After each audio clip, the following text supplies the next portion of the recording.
Hey guys, it's Dawn Marie, and in this video we're going to speak about why you should be using lead capture pages for your business, whether that is in affiliate marketing, network marketing, and even blogging. You need lead capture pages.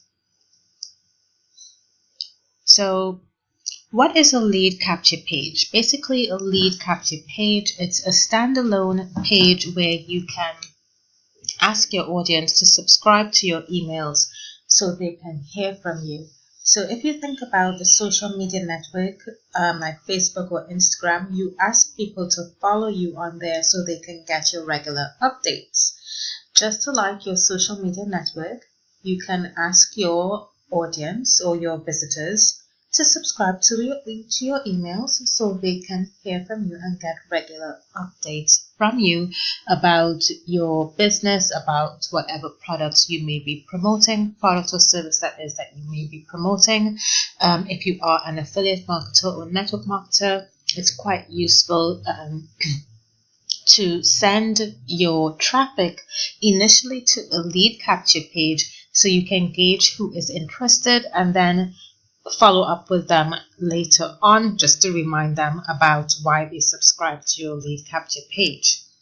This is how you collect leads for future promotions. So if you have a different product than the one that the lead originally subscribed for, you can always send them an email to let them know about any future products that you are promoting.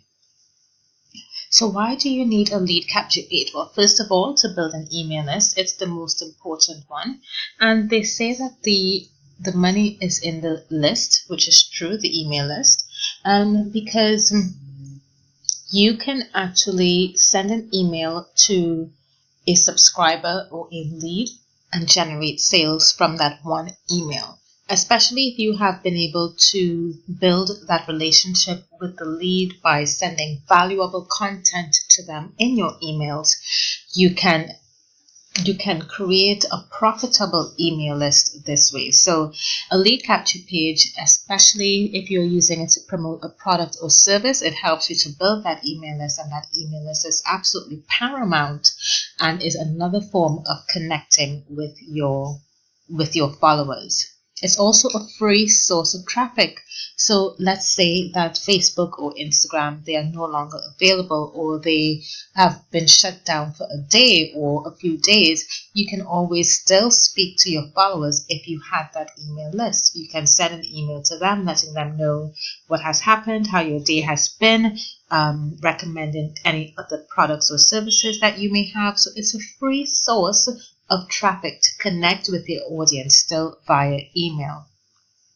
And it can be used for future marketing. So if you are promoting a product or service and you have other products or services that are related to the initial product or service that you were offering, you can use that email list for those purposes. So as long as the product or service is relevant and it correlates to what the lead originally subscribed for, then there's no reason why you cannot send an email to your email list for that purpose.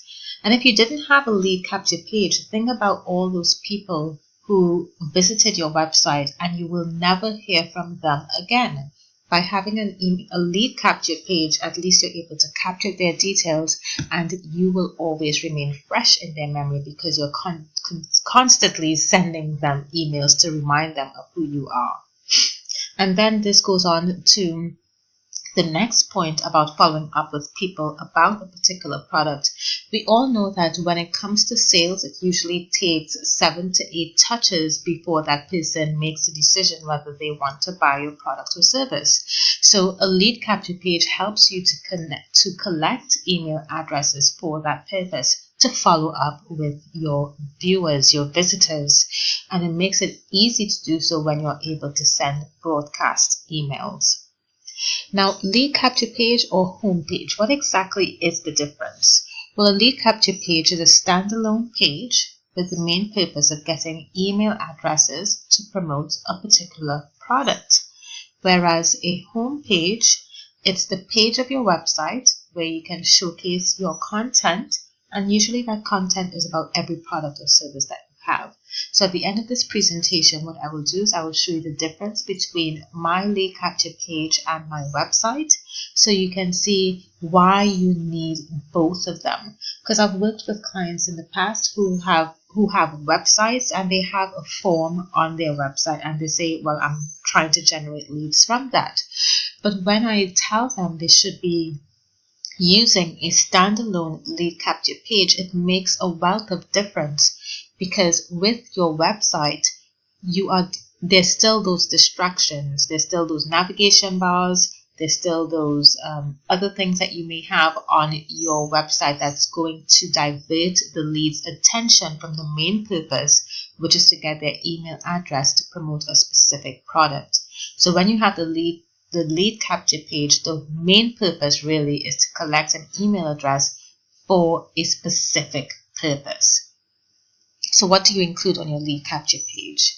On your lead capture page, it's wise to include a headline. This will be a bold headline or subject telling the lead why they should opt in. Then you may have a subheadline, which is basically a description. So it's a smaller form of the headline, just elaborating on why they should be opting in. You should definitely have an opt-in form, because on the opt-in form, that's where you're going to collect their name or their email address or whatever you think is necessary to connect with the lead. For example, a phone number, their date of birth, whatever it is you feel is needed so that you can carry out the service that the lead intended from you. And then you have your call to action. So you may say to subscribe now, or click here to visit my website, or click here to get the product, or click here to get the ebook, or something like that. You want to tell your lead what they should be doing next in order to get whatever it is they are opting in for. Then you have images or copy.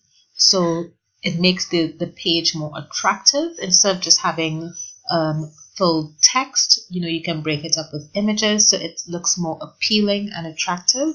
And then you have your legal bits, which will come at the footer of the website, such as the terms and conditions or privacy policy. You need to make sure that you have your privacy policy, because if you are capturing people's information, you need to let them know why you are capturing it, what you're going to do with that information, what you are going to do when you no longer need their information, and how you are going to dispose of it. So the privacy policy is mandatory. It's a legal requirement for those who capture people's information. Your terms and conditions is not so much of a legal requirement, but it is wise to have that, to have those terms and conditions on your website so you can explain to the visitor what their rights are when they visit your website. Now, how do you create a lead capture page? There are many ways you can create the lead capture page by using certain software tools. So you can use software from Lead Pages or ClickFunnels. Lead Pages is actually one of the tools that I use to build my lead capture pages. It's quite simple to use. It's very user-friendly. It's drag and drop technology. And I'll put a link in the description of this video where I show you how I use Lead Pages to create my lead capture pages and build my sales funnel. And then there's also ClickFunnels. I'll also put a link in the description video, or somewhere on this video, really. You can see in the top right hand corner, top right or left hand corner, I'm not quite sure, which teaches you how to use ClickFunnels to build a lead capture page. And then there will be the relevant links to each of those, which I would appreciate if you would use. They are affiliate links. And it's just basically the company telling me thank you for referring my audience to them. I do get a small commission, and I would appreciate if you use them. It will be at no additional cost to you, of course, but it's just really a small commission as a thank you for referring you to them. Now, you can also outsource it, but I wouldn't recommend that you do so, because it's just so easy to use these tools to do it yourself. And I'm pretty sure that if you do hire a developer or designer, they are going to recommend these software platforms as well. And you would see, instead of paying them, you can pretty much do it yourself.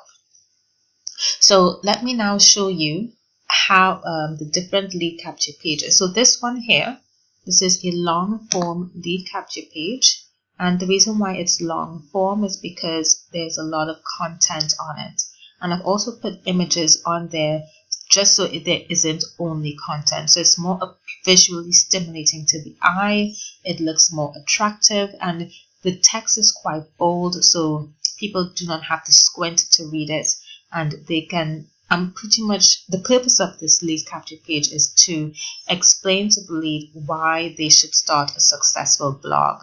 So that's the purpose of this lead capture page, and you can see my call to action here. If I were to click that, you can see I'm asking only for their email address, and this is my call to action, get started.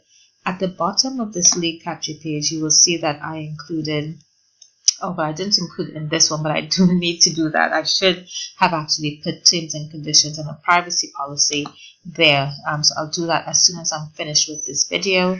But you can see that I also put different call to actions throughout this lead capture page. So there's one there, there's another one here, there's another one all the way to the top. So it makes it easy for the lead to actually enter their details when they want to. Then there's also my short form lead capture page, again with the headline, subheadline, and then the call to action here. So this time on this one, I'm asking for the name and email address. And then if you scroll down, you can see that I'm just giving them an idea, a summary as to what they are going to get when they subscribe. Here is my privacy policy and terms and conditions. So this is what I mean when I say that you should have these on your website, especially the privacy policy, because you want to tell the subscriber what you're going to do with their details when they pass it on to you. So I do recommend that if you are using lead capture pages, that you try and do a long one and a short one, or maybe one with two different images, or two lead capture pages with different headlines and subheadlines. And the reason for that is because you can split test and see which one performs better, because you don't know what your audience is thinking, you don't know which one is going to perform better, and you don't want to assume that you know what your audience likes. Okay, now the difference between a lead capture page, as you can see, this only relates to blogging. So the purpose of this lead capture page is to teach people how to start a money-making blog. Whereas with my website, there is so many navigations. You can see that I'm asking to work with me. You can start a blog. I'm teaching about traffic, business tools, different blog post categories. So on this website, this homepage, there is nowhere to capture the person's contact details. So everything is just about blogging and providing advice to the visitor about internet marketing. And with the lead capture page, it's specific, teaching them how to do a money-making blog. So if you have a website alone, I would recommend that you also create a standalone lead capture page, where the main purpose of that lead capture page is to get a user's contact details so they can subscribe to receive specific information about a product or service from you. And you can use these lead capture pages for network marketing, affiliate marketing, or whatever type of business you may have. I do strongly recommend that it is included as part of your marketing strategy.